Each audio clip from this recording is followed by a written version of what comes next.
যুক্তরাষ্ট্রে আবারও বন্দুক সহিংসতার ঘটনা ঘটেছে। এবার পেনসিলভেনিয়া অঙ্গরাজ্যের ইয়র্ক কাউন্টিতে এক অস্ত্রধারীর এলোপাতাড়ি গুলিতে নিহত হয়েছেন কয়েকজন পুলিশ কর্মকর্তা। পুলিশ জানায়, স্থানীয় সময় দুপুর 2:10 দিকে ফোন কল পেয়ে আইনশৃঙ্খলা রক্ষা বাহিনী ও জরুরি বিভাগের কর্মীরা ঘটনাস্থলে পৌঁছায়। সেখানে গিয়ে 5 পুলিশ সদস্যকে গুলিবিদ্ধ অবস্থায় দেখতে পান তারা। উদ্ধার করে হাসপাতালে নেওয়া হলে চিকিৎসকেরা কয়েকজনকে মৃত ঘোষণা করেন। গুরুতর আহত অপর পুলিশ সদস্যদের অবস্থা আশঙ্কাজনক।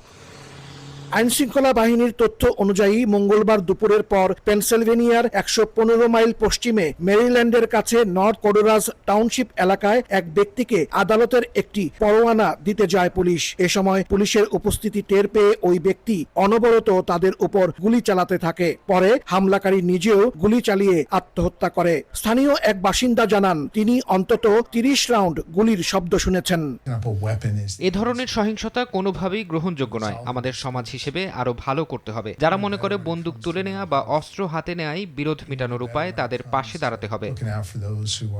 ঘটনার পর মেক্সিকান অভিবাসী অধ্যুষিত ওই এলাকা লকডাউন করে দেয় আইন শৃঙ্খলা বাহিনী। এতে স্থানীয় বাসিন্দাদের মধ্যে আতঙ্ক বিরাজ করছে। ফিলাডেলফিয়ার মেক্সিকো কনসুলেট সামাজিক যোগাযোগ মাধ্যমে এক পোস্টে জানিয়েছে, তারা ঘটনাটি পর্যবেক্ষণ করছে এবং মেক্সিকান বাসিন্দাদের সতর্ক থাকার পরামর্শ দিয়েছে। পুলিশ ঘটনা অনুসন্ধানে তদন্ত শুরু করেছে।